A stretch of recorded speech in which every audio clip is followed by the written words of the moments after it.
Hey, my special ass, beautiful ass, magical ass goddesses.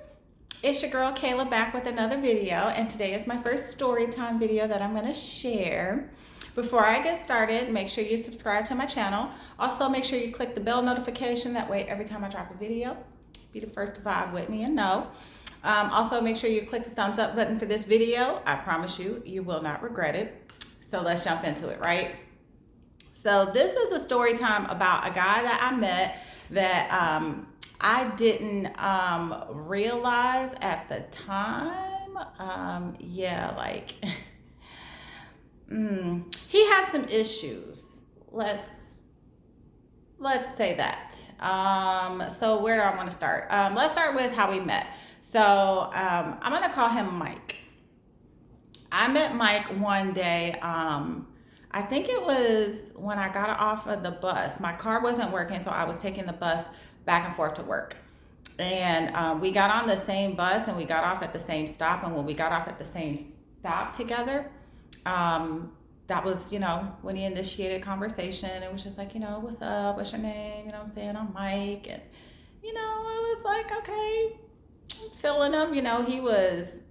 He had a couple of pluses on his side. He was nice and tall. I love tall guys because I'm tall for a woman. I'm 5'7". So, short isn't necessarily my preference. So yeah, he was tall. He wasn't like fine or nothing, but he was decent looking. But you know what I'm saying? He just like had this swag about him that was just ever so intriguing. So I was just like, I messed with you. Okay. So I gave him my number. We would talk, here and there. And during the duration of the time that my car wasn't working, like every time I got off work, he would be on the bus. We would get off on the bus stop together, talk a little bit before I would go on about my business and go home or whatever. And so this lasted for like a couple of weeks. When we talked, it wasn't really that often. We just kind of talked here and there. And then for some reason, like at some point, it just ended up picking up in pace, right? So we would just like talk every day. I would see him on the bus every day. We would, stand on the bus stop and talk after a while every day. So, everything was good. Our phone conversations got to the point like where, we would talk for like hours. I mean, hours. I would get so mad because I would get up and be exhausted for work the next day. Like, I spent all night on the phone with this man and now I'm tired. And like, we really wouldn't even be talking about anything all that special or anything, we would just, talking about things going on. One of the things we talked about most was music because I love music, y'all. Like I love music. And he did too. So, we would talk about different artists and genres that we like to listen to and, just different things. And, he was just a cool dude. Like he was super chill, super laid back. Like that is just so my type. So yeah, I was like digging him to the core, right? So, as things, kind of started progressing, I eventually ended up getting my car fixed, so I didn't see him as much. So we would just, talk on the phone. So since I wasn't seeing him as much, after a while, I'm like, okay, I'm, not getting no creepy vibes from him or anything, he can come over to the crib, once, my baby go to sleep, he can come over. So we're talking one day and I bring this up to him. I'm like, hey, if you want to stop by my house, a little later on in the evening or whatever, once my son is asleep, you can. And he kind of paused and I'm just like, the fuck? Like, he paused and he was just kind of like, well, where do you live? So I'm telling him the streets. And he wasn't from there either. He was from Chicago like I was. And so he was just like, oh, I don't really know what that is. So I'm describing like what's around, what I live by, and then he paused even more. So then he was like, well, I don't really think that's a good idea right now. Like, I got a little situation going on that I'll explain to you later. I'm like, what kind of situation? Like at this point, I'm just like, what the fuck? So he like, when I rock with you, I rock with you, I tell you what's going on. So I'm just kind of like, okay, whatever. So, as time goes on, I start, asking him questions like, oh, why did you come down here from Chicago? And he like, well, when I was up in Chicago, I was getting in a lot of trouble. My mom's wasn't really taking care of us, blah, blah, blah, blah, blah, just basically giving me, the tiny violin story or whatever. So I'm just kind of like, okay, and he was like the master, the master at dodging fucking questions. Like, he would answer without really answering, you know, like whenever I would ask him questions, like I would kind of get a roundabout answer, but never really like a direct answer. So, you know, it kind of made things a little iffy, but I'm just like, you know, whatever. I'm ignoring all the red flags because I'm young and naive as fuck and unhealed. So, you know, we kind of started talking a little bit more, and as we get to talking a little bit more and I'm not really seeing him, I'm getting irritated. Like, okay, you must got something else going on. Like, I don't understand, you know, like shit just don't sit right with me. So, you know, I wasn't really talking to him as much, and I think he kind of caught on to that. So one day I happened to be out and about, and I was at the gas station. The gas station was like literally right across the street from the bus stop where we met. So one day I happened to be at the gas station, and it happened to be around the same time that he was getting off the bus, but my black ass wasn't paying attention to that. So I go in the gas station, and I come out, and he's standing right there, and I'm just like, hi, Mike. He's like, look, you know what I'm saying? Let me talk to you, you know, like, you know, I want to explain what's going on. Sips coffee. I didn't have coffee at the time, but whatever. So he's kind of like, you know, I just got a little situation that I want to explain to you. Like, you know, I don't want you to think that it's something with you. You know what I'm saying? I'm really digging you and I'm really feeling you, blah, blah, blah, blah, blah. And I'm just like, what? Like, what is it? So he's like, I'm on parole.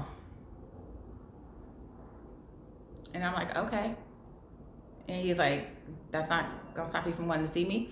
And I'm thinking to myself, like, you know, I told you, like, I'm from Chicago. Like, I grew up on the South Side. Like, that ain't meeting a nigga on parole. Like, my brother is that nigga that's always on parole. Like, I don't care. So he's just like, all right, cool. So I'm just like, question of, why are you on parole? Like, what did you go to jail for? Again, I got that, you know, when I rock with you, I rock with you. And I'm just like, what is it with you in these delayed, half-assed responses? So I go back into irritation mode, and, you know, we talking, but we ain't really talking like that. So eventually we end up having a conversation, and he's like, you know, I know everything you've been through. Now, pause. I am a survivor of sexual assault. And back in my not knowing what the fuck I was doing days, like, as soon as I meet a man, I'm just like telling him about every other guy that I've been with before him. Ladies, that's a no-no. Like, them niggas don't ever need to know that if possible. Like, you can already be married to this man and he still don't know nothing about any of your exes. That's how it should be. But back then I didn't know that. So, yeah, I had told him about that sexual assault. And so while we talking, he's like, you know, I know what you've been through, and, you know, I just don't want you to, like, you know, feel any type of way or view me differently. And I'm just like, what the fuck are you talking about? Like, at this point, I'm just completely lost. I don't know what's going on. I don't have a clue. Like, I'm just like, bro, like, help me help you. Like, just, what? So he eventually then tells me that one of the reasons that he had to come from Chicago to Springfield, because that's where I was living at the time, Springfield, Illinois. And at the time, also important to know, I was working as a social worker in domestic violence. And so I was working in the court systems at the time. And so, you know, he's basically just describing to me, like, you know, I had to go to a group home because, you know, I had this incident, or not a group home, like, what do they call it? Like a juvenile detention center. And then he eventually ended up getting transferred to a prison when he became of age. Because he got in a situation where he was with a friend and they met this girl and she was acting like she was into them. And he was like, you know, she agreed and everything was good. And so, you know, we all had sex or whatever. And then, you know, a couple days later, she wanted to do it again. And, you know, me and my boy was good. Like, you know, we was good. Like, we wasn't really feeling her like that. And she got all in her feelings about it and told the police that we raped her. So at this point, I'm just like, I understand how the court system works, right? And he knows this. Like, he knows I work for the courts. And so I'm just kind of like, bro, like, if you're convicted, there had to be evidence for that conviction. And me working for the courts and seeing how hard it is to get a sexual assault conviction, I'm just like, make it make sense. So he like, well, you know, she was a white girl. Now, Springfield is racist as fuck, y'all. Like, that was, one thing. Now that I live in Atlanta, like, people are always surprised when they ask me about being up north, and I'm like, up north is racist as fuck too, because they're just like, what? They make it seem like the north is. Nah, it ain't that. Especially in Springfield, because there was a huge lack of diversity. And being in the court systems, I saw how if you were of Hispanic or African American descent, that shit did not work in your favor. I saw that multiple times. Also saw multiple times how white privilege worked in many people's favors. So, as he's telling me the story, in some kind of ways, I got it. Like, I struggled with it for a little bit, but working where I worked every day and seeing what I saw on a regular basis, and I even have stories for days about the shit that I saw in the court system, y'all. Like,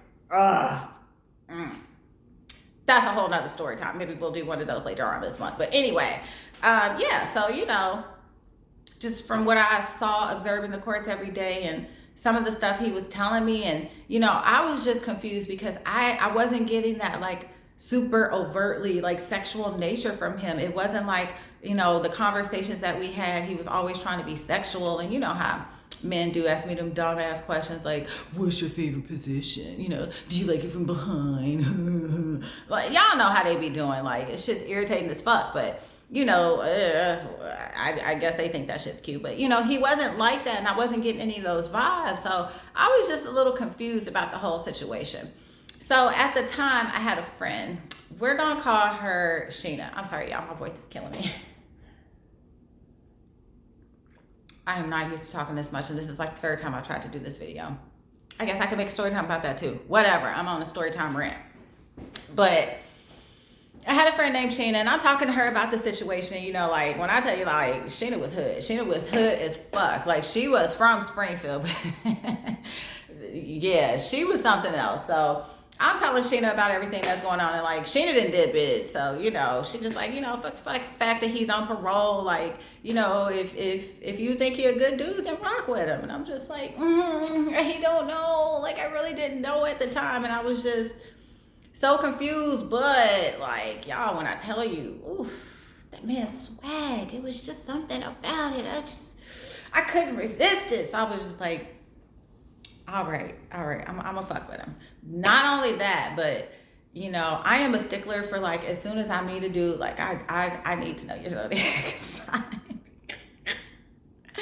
I do, because that's gonna tell me so much that I need to know about you as a person, and also, some other key clues. Wink, wink, ladies. So, him and his zodiac sign was one of those things I had happened to inquire about. Y'all, it all made sense. It all made sense why I just like could not resist this man, because he was a fucking Scorpio. Ladies, side note, let's have a whole other side conversation right now. I gotta put the coffee down because shit's about to get serious right now. Ladies, there are three for sure, maybe a fourth. Yeah, no, we're gonna go with four. There are 4 zodiac signs that you, at least I would say 2. If you're trying to keep your body count down, if you really don't give a fuck, go for all 4 and have multiple of all 4. You know what I'm talking about? I don't judge, bitch, do you? If you have never had a Scorpio, get you one. If you have never had a Taurus, get you one. If you've never had a Capricorn, get you one. And fourth, for good measure, if you have never had a Sagittarius, get you one. There's a reason that they are a half man, half animal child.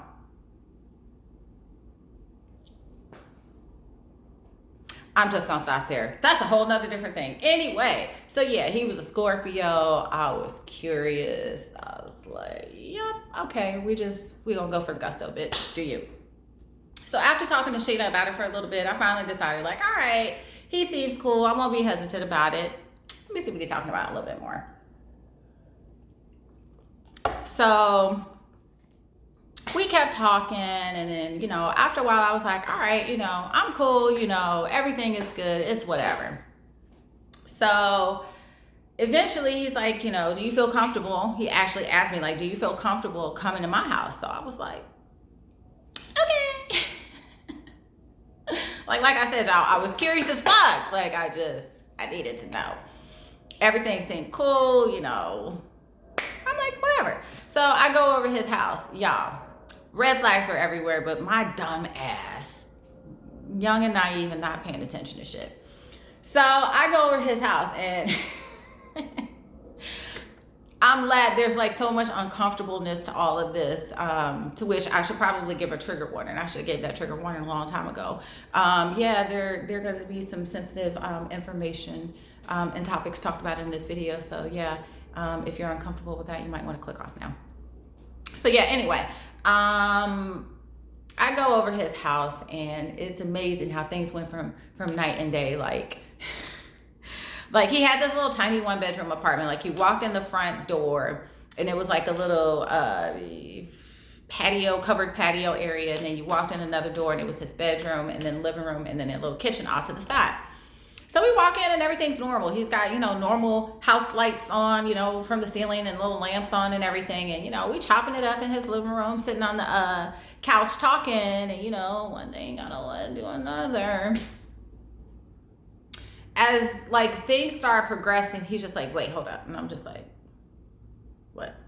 I'm expecting, he about to break some more bad news or something to me. And he was just like, no, wait, here.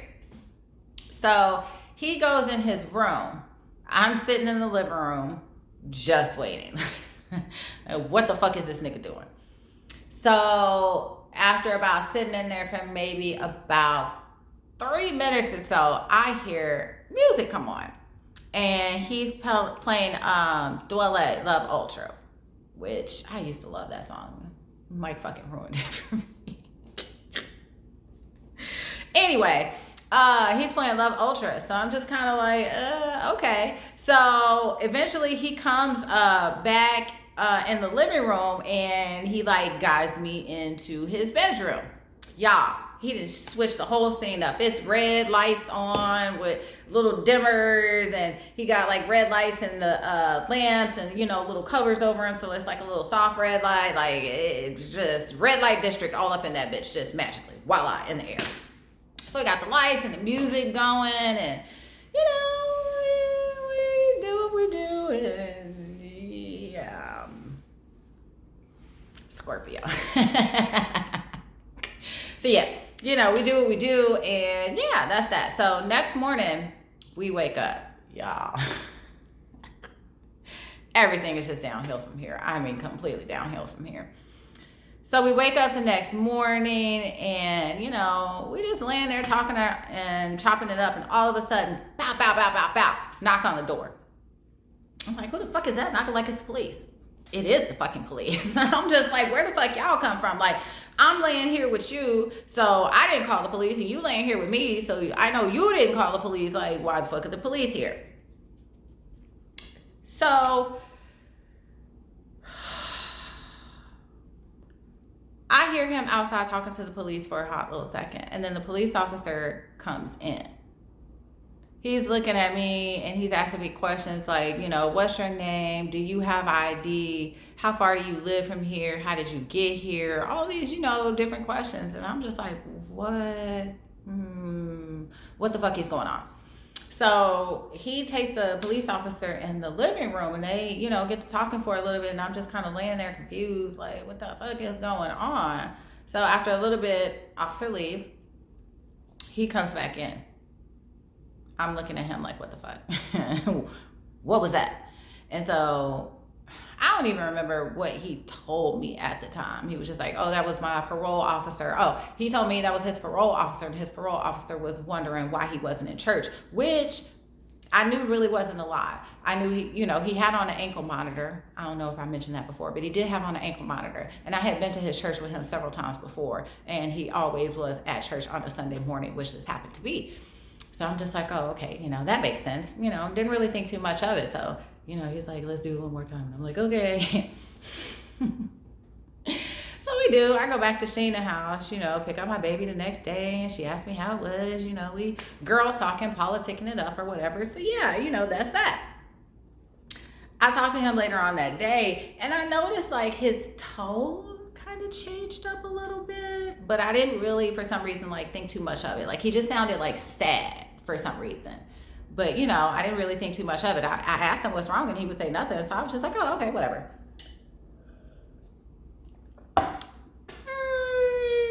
Maybe I'll say maybe about 2 days later, I get a JPay call.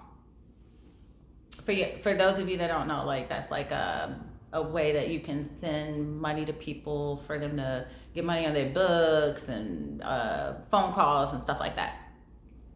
So I get a call and I answer, and it's from him.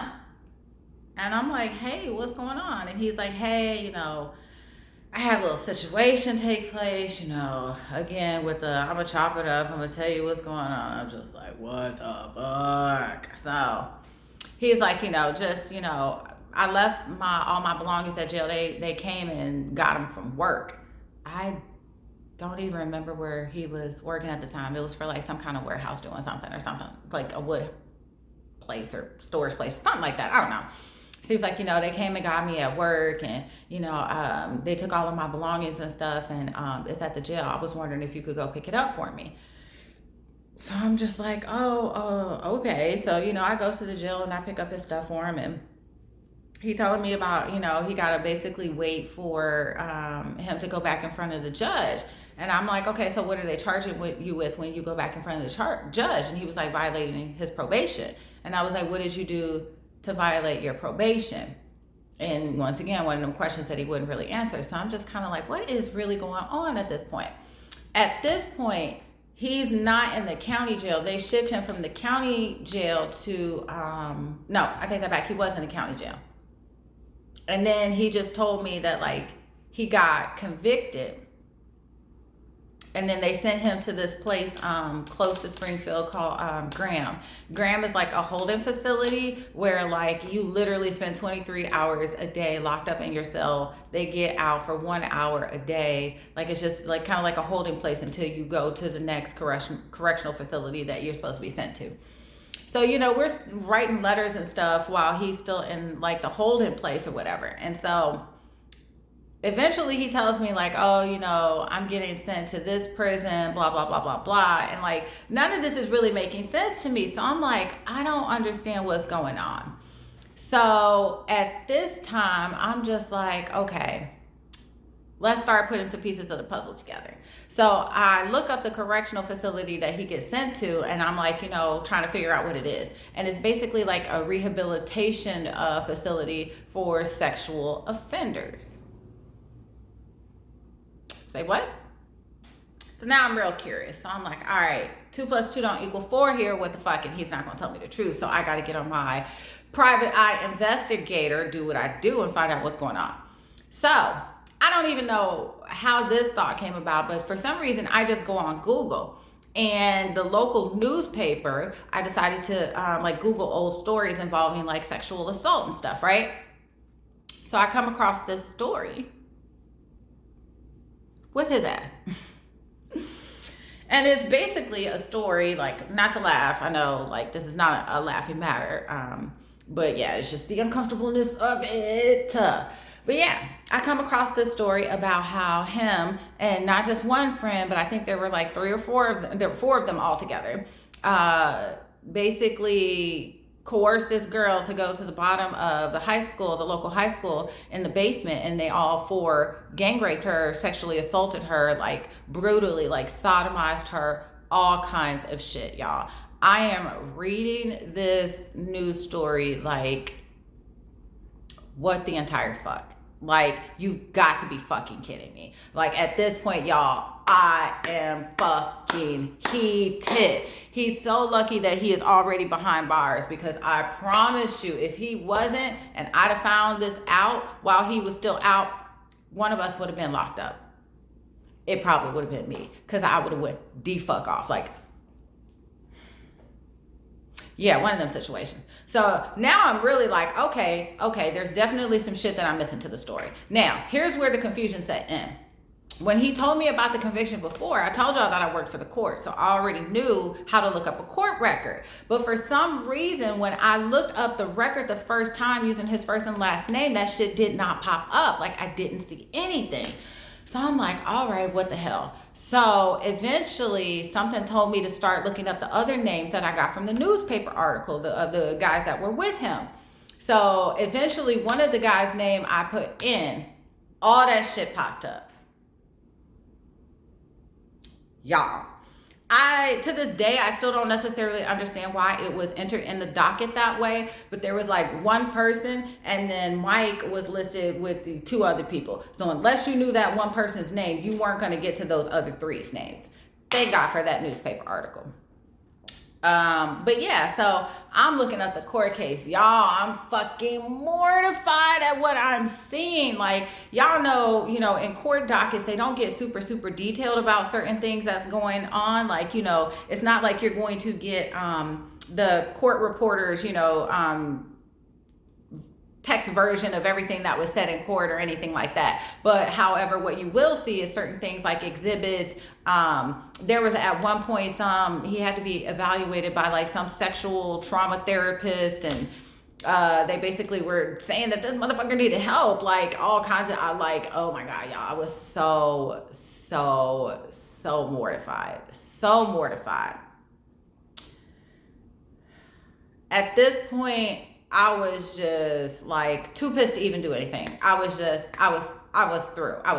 So I end up sending him a letter while he's locked up, and I'm like, you a bitch, you a hoe. Like, I'm snapping, I'm going off. I didn't necessarily say that. I'm thinking that in my mind. But I did let him have a piece of my mind. Like, why would you lie about that? Like, eventually I would find out the truth. Like, you must have just thought I was stupid and you could tell me and I would believe anything. And like, I don't even care what your motives were for, lying to me like that. Like, I asked you to tell me the truth and you didn't. So in my mind, like, I'm done. This is done. Do not ever reach out to me again. I tell him, do not ever reach out to me again. But of course, he writes me back anyway. And he's all like, it's not like that. And I don't even remember what he said in that letter. As far as I was concerned, it was a bunch of hogwash. Like, I was not trying to hear that shit. Like, I understand people have their issues and, they go through things and they may do things that they're not proud of. I'm not judging you for that. It's not my place to judge you for that. But when I asked you about that shit, be honest. That was my whole thing. You just couldn't be honest. So, he wrote me his little fluff letter with all his, bullshit excuses. And, I just kind of blew it off, tore that shit up, threw it away, went about my business. Long and behold, I hear from him again, maybe like, I want to say like 8 or 9 months, up to a year later, somewhere in that time frame. So he sends me another letter, and when I pull it out my mailbox, I'm looking like, what? I shouldn't have entertained it, but I was curious. I opened it up and I started reading. Did this nigga really have the audacity to send me a letter and ask me to put money on his books? He did. He absolutely fucking did, y'all. Again, I like it don't even deserve a response. Like, who do you think you are? Like, I'm responsible for you, and you contacted me, like, asking me to put, as a single mom, like, nigga, what is wrong with you? Like, I was so turned off at that point. And you would think that not responding to that letter would have been enough for him to get on, but cash on, but no, it was not. He did end up writing me one last letter after that, where he had told me that he got released from prison and they sent him back to Chicago. But remember, I told y'all I had picked up his stuff from jail for him when they first locked him up. So I had everything. I had his ID, his bank card, like a pair of pants, a belt, a shirt, and some other little stuff or whatever. So he was writing me, I had a social security card. He was writing me, like, asking me if I could send that stuff back to him. Y'all, I'm reading the letter, dying laughing because that shit was long gone in the trash. I threw that shit out so quick. I was like, no, it can't be around me. Like, no, it's gotta go. Like, no. When I decide I'm done with a person, like, all remnants of you must go. Anything that even remotely reminds me of you, anything that holds the energy of you, to the left. Like, So yeah, y'all, that was my story time about the sexual predator. That was his technical conviction that he had that led to his parole. Was he was convicted as a sexual fucking predator, which means he did the shit more than once. So that one court case that I saw in Springfield, that was not the only one. I'm guessing that the one prior to that one must have been done when he was a minor, which I wouldn't be able to have access to those records. So yeah, I was just kind of like, lesson definitely fucking learned. I hope my pain brings you all some clarity. I'll gladly take one for the team. So yeah, that's it on this story time, ladies. Until the next time, make sure you do subscribe, and I'll see you in the next video, loves. Bye.